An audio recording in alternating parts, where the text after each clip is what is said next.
अळूच्या पानाची वडी तर तुम्ही बऱ्याच वेळा खाल्ली असेल, पण आज आपण अतिशय वेगळ्या पद्धतीने आणि एकदम कुरकुरीत अशी रेसिपी पाहूया, जी की लहान मुलांपासून ते ज्येष्ठ मंडळीपर्यंत सगळ्यांनाच आवडणारी आहे आणि बनवायला तर अतिशय सोपी आहे. नमस्कार, मी सुरेखा आणि देवदर्शन किचनमध्ये तुम्हा सर्वांचं अगदी मनापासून स्वागत करते. चला तर मग रेसिपीला सुरुवात करूया. तर ही कुरकुरीत रेसिपी करण्यासाठी आपल्याला पोहे घ्यायचे आहे. तर जे आपण कांदा पोहे बनवण्यासाठी पोहे वापरतो, ते या ठिकाणी मी 1.5 कप पोहे घेतलेले आहे. पोहे घेताना घरातील कुठलीही वाटी किंवा मेजरमेंट कपचं प्रमाण तुम्ही ठरवून घ्या. त्याने मोजून पोहे घ्या.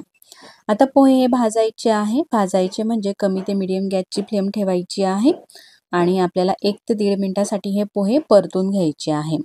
जेणेकरून पोह्यांना छान असा कुरकुरीतपणा येईल. आता पोहे साधारण असे भाजलेले आहे. त्यानंतर ताटामध्ये काढून ठेवते.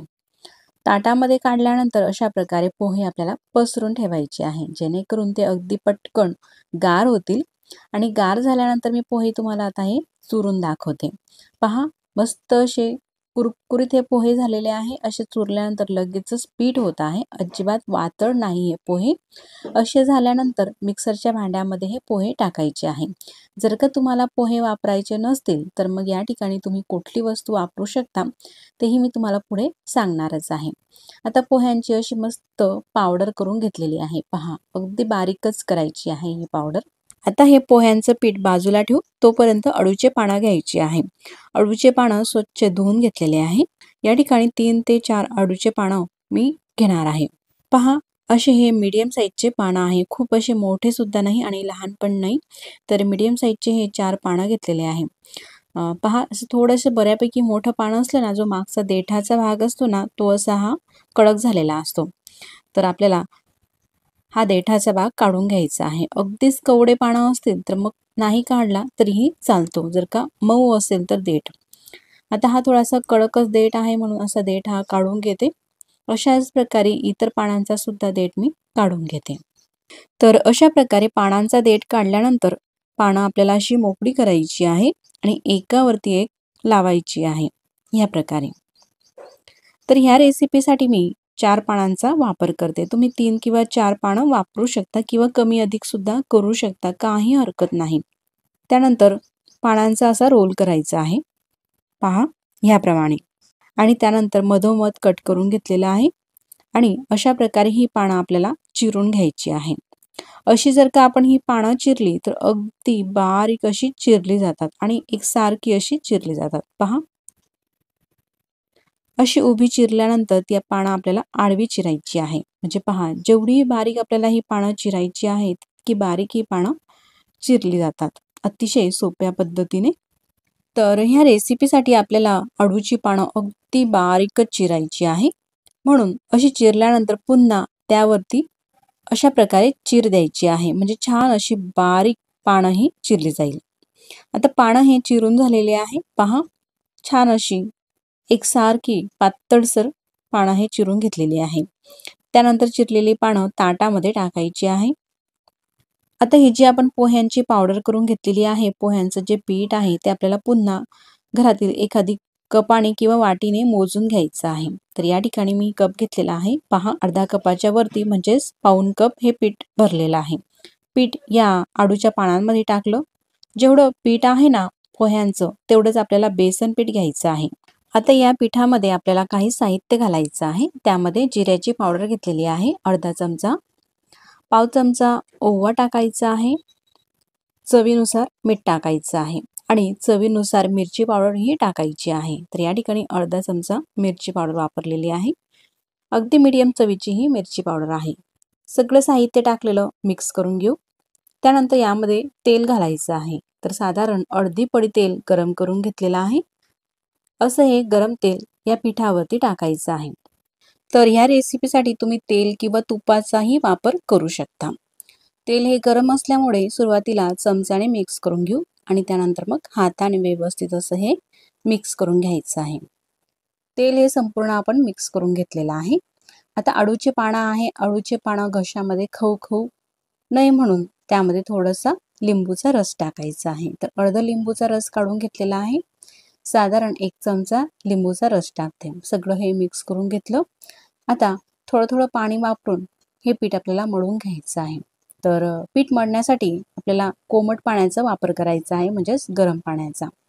हाताला चटका सोचवेल इतपत हे गरम पाणी आहे आणि असं थोडं थोडं पाणी टाकून हे पीठ मळून घेते.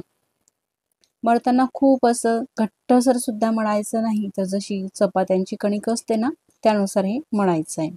तर तुमच्याकडे जर का तांदूळाचं पीठ असेल, जे आपण भाकरी करण्यासाठी वापरतो, तर ते पीठ सुद्धा तुम्ही वापरू शकता. तांदूळाचं पीठ असल्यास तर मग पोह्यांची पावडर किंवा पोह्यांचं पीठ घ्यायची काही गरज नाही. दोघांपैकी एक तुम्ही वापरू शकतात. पण कसं, तांदूळाचं पीठ हे प्रत्येक वेळेस प्रत्येकाच्या घरात नसते, म्हणून मी या ठिकाणी पोहे सुद्धा दाखवलेले आहे की तुम्ही पोहे वापरू शकता. पहा, अशा प्रकारे हे पीठ मळून घेतलेलं आहे. मळलेलं पीठ 5 मिनिटं तसंच राहू देऊ मुरण्यासाठी. आता 5 मिनिटानंतर जशी तुम्ही थंबनेलवरून रेसिपी पाहत आहात, त्यानुसार मी तुम्हाला दाखवते. पहा, असा हा उंडा करायचा आहे, थोडासा लांबट करायचा आहे. त्यानंतर या ठिकाणी मी साचा घेतलेला आहे आणि साच्याला चकली करण्याची जी प्लेट असते ना, ती प्लेट लावायची आहे. पीठ असं दाबून भरून घेतलेला आहे. साचा बंद केला. त्यानंतर पहा, या ठिकाणी अशा प्रकारे मी तुम्हाला कुरकुरे हे करून दाखवत आहे. तुमच्या आवडीप्रमाणे तुम्ही लहान किंवा मोठे करू शकतात. पण घरात जर का लहान मुलं असतील, तर मग असे लहान लहान कुरकुरे त्यांना धरून व्यवस्थित असे खाता येतात. पहा, लहान किंवा मोठे हे करू शकता तुम्ही, किंवा गोल चकली सुद्धा करू शकता ह्या पिठाची. जसे पॅकेटचे अगदी लहान मोठ्या साईजमध्ये कुरकुरे येतात ना, तसे मी हे कुरकुरे करून घेते. पहा, किंवा असे मोठे तार करायचे आहे आणि त्याच्यानंतर मग तुकडे करायचे आहे ह्यानुसार. असे काही हे कुरकुरे करून घेतलेले आहे. आता हे जे केलेले कुरकुरे आपल्याला तळून घ्यायचे आहे. एकदम कुरकुरीत होत असतात आणि चवीला सुद्धा मस्त असे लागत असतात. तेल सुद्धा गरम करायला ठेवलेलं आहे आणि तेलामध्ये असे टाकायचे आहे. तळत असताना गॅसची फ्लेम मोठीच ठेवायची आहे.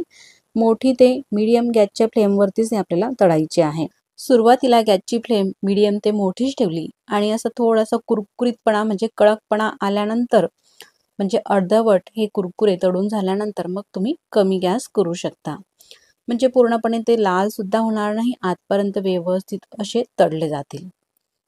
पहा, असे तळून झाल्यानंतर मी गॅस कमी केलेला आहे आणि आता कमी गॅसवरती हे कुरकुरे असे छान आपल्याला कडक होऊ द्यायचे आहे. यामध्ये आपण लाल मिरची पावडर वापरलेली आहे, म्हणून त्यामुळेच हे लाल दिसत आहे. पण हे छान असे मस्त कुरकुरीत तळले गेलेले आहे. पूर्ण तेल हे निथळून काढून घ्यायचं आहे प्लेटमध्ये. आता तुमच्याकडे जर का साचा नसेल, तर मग हे कुरकुरे तुम्ही कसे करू शकाल? ज्यांच्याकडे साचा नाही त्यांनी हे ट्रिक नक्कीच वापरू शकता. तर हातावरती अशा प्रकारे रोल करायचे आहे. पहा, असे थोडेसे जाड किंवा बारीक तुमच्या आवडीप्रमाणे तुम्ही करू शकता.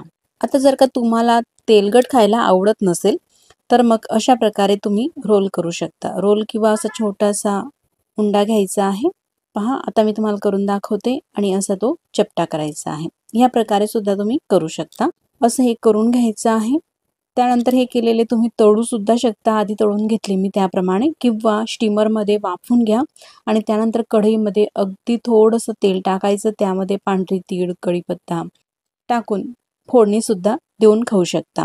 अतिशय चवीला छान लागतात, पौष्टिक सुद्धा आहे आणि झटपट सुद्धा होतात. किंवा अशा प्रकारे तळू सुद्धा शकतात. तळले तर छानच कुरकुरीत होतात.